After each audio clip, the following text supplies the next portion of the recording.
आयरा और कामयार की एक बार फिर लड़ाई छिड़ जाती है फारिया को लेकर। इन दोनों की बहुत तवील बहस चलती है।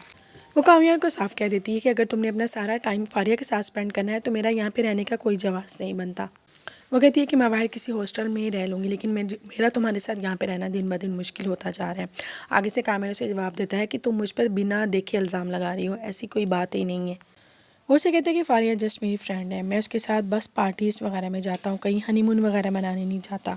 आयरा से कहती है तुम्हारे लिए कामयार हर बात नॉर्मल होती है, तुम बड़ी से बड़ी गलती करके भी अपनी जगह बिल्कुल राइट खड़े रहते हो।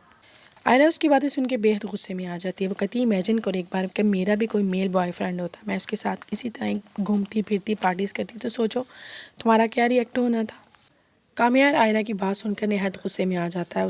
उसका दिल करता है कि वो आयरा पे एक ज़ोरदार थप्पड़ लगाए, लेकिन उनके दरमियान में दादी आ जाती है। वो कहती है कि तुम कैसी हरकत कर रहे हो आयरा के साथ।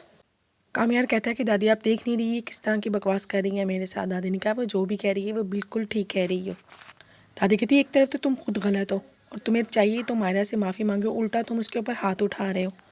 आयरा रो रही होती है। वो दादी को साफ कहती है कि नहीं दादी, मुझे इनकी कोई माफ़ी वगैरह नहीं चाहिए, बस मैंने अब इस चीज़ का इरादा कर लिया है कि मुझे इसके साथ इस घर में नहीं रहना। कामयार उससे भी ज़्यादा गुस्से में होता है। वो साफ अल्फाज में कहता है कि तुम्हें यहाँ पे रुकने के लिए कह ही कौन रहा है। आयरा की बात सुनने के बाद बहुत ज़्यादा गुस्से में आ जाती है और अपने रूम में जाती है और अपनी पैकिंग स्टार्ट कर देती है। दूसरी तरफ इरफान साहब को रियलाइज़ होता है कि उसे क्लिनिक में आयरा के साथ इस तरह मिसबिहेव नहीं करना चाहिए था। वो ये सोचते ही कहते हैं कि मुझे आयरा से मिलना चाहिए। वो आयरा के घर की तरफ जाने का बोल देती है। बिनी जिस तरह ये बात सुनती है बिनिश बेहद खुश हो जाती हैं। एक तरफ आयरा के अम्मी अबू उसके घर आ रहे होते हैं तो दूसरी तरफ आयरा अपना सामान पैक करके अपने घर जाने की तैयारी में होती है। दादो आयरा को फोर्स करती हैं कि तुम्हें यहाँ से जाने की कोई ज़रूरत नहीं है, लेकिन आयरा अपनी बात पे वजीद होती है। वो साफ कह देती है कि नहीं दादो, मुझे यहाँ पे नहीं रुकना। कामयार कॉर्नर में खड़ा ये सब कुछ देख रहा होता है। आयरा अपना बैग उठाती है और नीचे की तरफ चली जाती है। एक तरफ आयरा जब नीचे की तरफ आ रही होती है तो सामने उसके अम्मी अबू आ रहे होते हैं। आयरा के अम्मी अबू जैसे ही आयरा को रोता हुआ देखते हैं वो फ़ौरन समझ जाते हैं कि ज़रूर कामयार ने इसे कुछ कहा है। आयरा जैसे ही अपने बाबा को देखती है वो रोना शुरू हो जाती है और भागकर अपने बाबा के गले लग जाती है। इरफान साहब अपनी बेटी को गले लगा लेते हैं और कहते हैं कि नहीं, तुम्हें मुझसे माफ़ी मांगने की कोई ज़रूरत नहीं है, मैं तुम्हारी सारी सिचुएशन को समझ सकता हूँ। आयरा बार बार अपने बाबा से माफ़ी मांग रही होती है।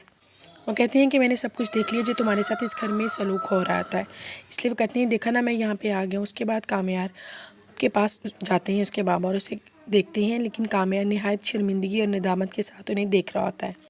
कामयार फुल सेटिस्फाइड करने की कोशिश करता है, लेकिन इरफान साहब उसकी किसी भी बात में नहीं आते। वो कहते हैं बस हमारे दरमियान थोड़ी सी मिसअंडरस्टैंडिंग हुई है, ऐसी वैसी कोई बात नहीं, मेरा और आयरा का रिलेशन बहुत अच्छा चल रहा है। लेकिन आगे से इरफान साहब कहते हैं कि तुम अपनी बकवास बंद करो। वो कहते हैं मेरी बेटी की सबसे बड़ी गलती ये थी कि तुम्हारे साथ उसने शादी की, मुझे अपनी बेटी पे फ़ख्र है, लेकिन तुम मेरी बेटी के साथ जो सलूक कर रहे हो मैं इसके लिए तुम्हें कभी भी माफ़ नहीं करूँगा।